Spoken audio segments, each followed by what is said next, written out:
네, 안녕하세요. 여러분들의 구독과 좋아요로 이 채널이 유지되고 있습니다. 항상 구독자님, 멤버십 회원님들에게 감사하다라고 말씀을 드리면서, 자, 이번 내용은 아서 헤이즈가 발언했던 내용 기반으로 한번 정리를 해드리는 시간으로 한번 준비를 해봤습니다. 같이 한번 보도록 하시죠. 이번에 아서 헤이즈 비트코인 30% 하락 시 테더 부채 위기 온다라고 나와져 있는데요. 여기서도 이제 핵심 내용만 제가 추려가지고 정리를 해놨던 게 있습니다. 이제 여기에서 이제 보게 되면 테더의 2025년도 3분기에 의하면요, 현재 129억 달러 상당의 귀금속과 99억 달러의 비트코인을 보유하고 있다라고 되어져 있습니다. 근데 이제 만약에 비트코인과 금이 30% 하락하면, 그러니까 전제 조건이 비트코인과 금이 동시에 30%를 하락한다면 이라는 게 핵심이라고 볼 수가 있을 것 같고요. 테더의 자본을 초과하는 손실이 초래를 하고 이제 지급 불능 상태가 나올 수 있는 주장을 내비치기도 했었는데요. 여기서도 이제 추가적으로 수완 비트코인의 코리 크립스텐 CEO가 테더가 26배 레버리지를 운영하고 있다 라는 부분을 또 충분히 제시를 해주고 있는 실정입니다. 이 말을 곧대로 듣게 되면 문제점이 뭐가 발생을 하냐면요, 말 그대로 진짜 테더가 망할 수도 있는 거 아니냐라고 볼 수가 있겠지만, 엄밀히 따져서 이제 보게 되면 이제 GPT나 제미나이 돌려보았을 때 대략 테더가 지금 보유하고 있는 게 77,000개 정도가 됩니다. 여기에서 이제 추가적으로 이제 금이 116톤 정도가 된다라고 되어져 있어요. 그러니까 여기에서 토탈 해봐야 비트코인하고 그 다음에 여러 가지 고위험성 리스키 에셋에 있는 고위험 자산을 모았을 때 대충 한 24% 정도가 나온다라는 결과치가 나오게 됩니다. 그럼 이 24% 구간대 추이가 전체적으로 이 금과 비트코인, 기타 리스크 자산을 토탈해서 24%라는 점인 거고요. 그러면 이제 금 따로, 비트코인 따로 이렇게 만약에 본다라고 했었을 때는 어떻게 볼 수가 있을까요? 마찬가지로 생각보다는 그렇게 시장의 충격이 크다라고 볼 수가 없습니다. 이 시나리오를 또 본다라고 해도 마이너스 20%대가 나왔을 때 지급 준비의 이제 손실 비율이 대략 4.8% 정도가 나오게 되고요. 그 다음에 40%가 넘어가게 되면 대략 10%가 넘어가게 된다. 이렇게 보시면 될 것 같습니다. 그럼 디패깅 부분이 많이 차지할 수 있는 정도는 아무리 많이 가져간다라고 하더라도 대략적으로 이제 디패깅은 이제 못해도 0.9 밑으로는 깨지기에는 전 쉽지 않는다라고 보는 입장이긴 하는데, 아서 헤이즈에 따른 입장은 이렇게 볼 수가 있어요. 우리가 이제 실리콘뱅크 은행 SVB 사태를 좀 경험을 해 보았잖아요.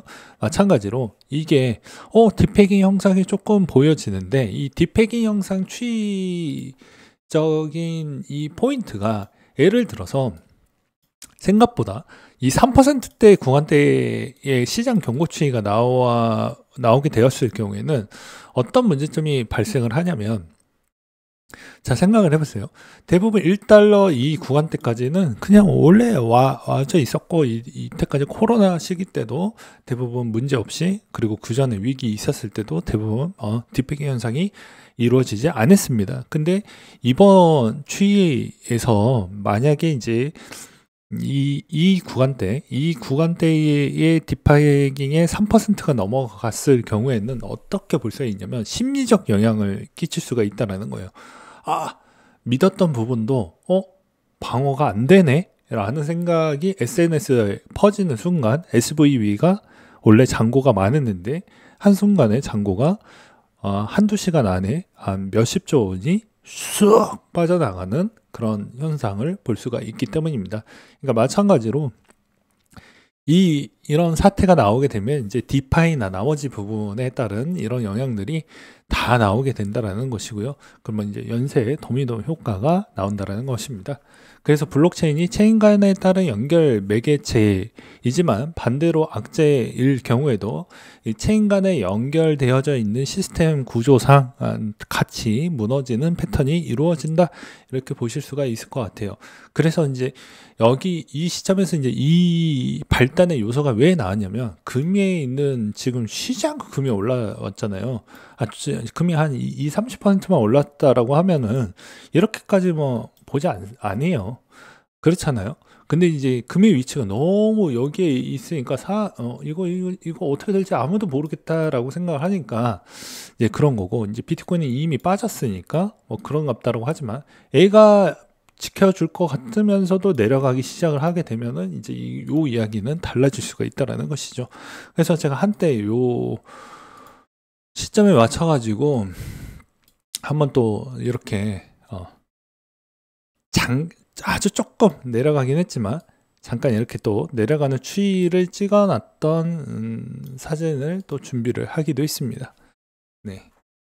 그래서 이제 이걸 이제 커버를 칠 수 있을 만한 정도에 있는 급은 될 건데, 이제 여러분들이 원하는 건, 제가 이야기하고 싶은 건 테더가 망한다, 아니다, 이게 중요한 게 아니잖아요. 시장에 어차피 이걸로 인해서 돈이 잘 안 들어간다라는 것입니다. 그렇죠. 그래서 이제 이런 악재가 안 나오길 바랄 뿐인데, 이런 점이 좀 아쉽다. 그리고 이제 스트래티지가 130개 정도 비트코인을 추매를 했는데 의미 없는 숫자입니다. 왜냐면 저 거의 최근에 매입을 할 때 몇 개씩 모았습니까? 대충 못해도 거의 1000개 넘게씩 계속 매입을 해주었는데, 이번이 가장 적게 매입을 했다라는 것입니다. 그리고 총 투자액이 이제 483억 달러 정도 된다라고 했는데, 대충 한 60조에서 70조 정도 된다라고 보시면 돼요. 그러면 이제 여기서 우리가 알 수 있는 게, 얘네가 지금 또 이 정도밖에 못 산다라는 그런 느낌이 나올까봐, 이제 최근에 이제 셀러 형님이 요즘에 또 어떤 움직임을 보여주고 있냐면, 이제 우리가 조달 준비금을 이제 해보겠다라고 발표를 합니다.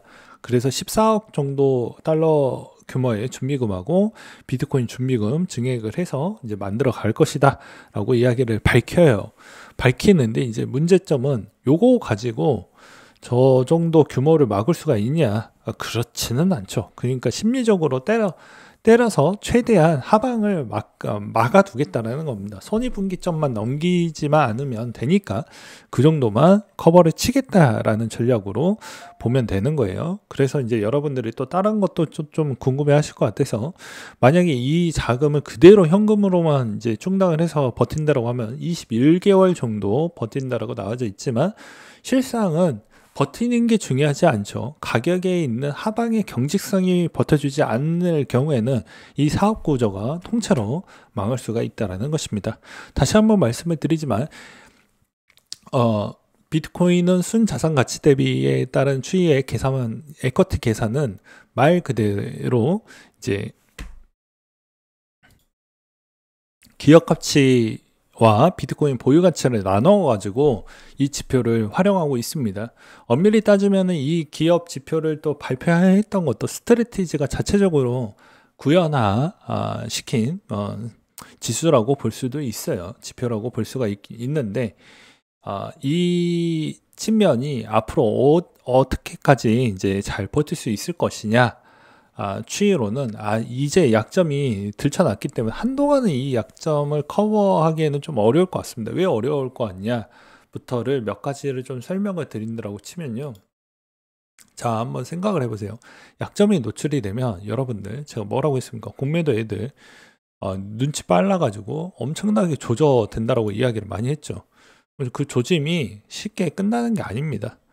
증액 추이가 이제 숏 포지션에 따른 증액 추이가 계속 늘어나는 비중이 점점 많이 보여주고 있다라는 측면도 없지 않아 있고요. 그 다음에 이제 두 번째로는 여전히 이제 말 그대로 요즘에는 이제 2배, 3배, 5배짜리도 있는데 얘네들이 청산을 당해버린 측면이 요즘에 많이 보여주고 있습니다. 물론 3배, 2배짜리는 잘 안 터져요.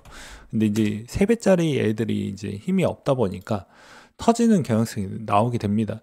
그러면 이제 가격이 잘 방어가 안 되겠죠. 그래서 이게 연달아 얘만 보면 안 되고 말 그대로 얘를 통해 가지고 이제 추가적으로 어디까지 좀 내려올 수 있을지를 봐야 된다라는 것입니다. 그래서 이번에 이제 최저점 구간 추이가 155달러를 찍었기 때문에 한동안 여기에서 그렇게 많이 밀리지는 않을 것으로 보여집니다. 이 가격 기반으로 보았을 때는. 그래서 MSTR 추이에서는 이 가격, 이 150달러의 평균 가격 추이가 방어가 되면 그나마 좀 괜찮은데, 방어 안 됐을 경우에는 한 번 더 패닉셀이 나올 확률이 매우 높다, 이렇게 보시는 게 맞을 것 같습니다. 그래서 이 기준점은 여전히 MSTR에 있는 위치를 보시면서 시장을 좀 대응하는 형태로 보시길 바라겠습니다.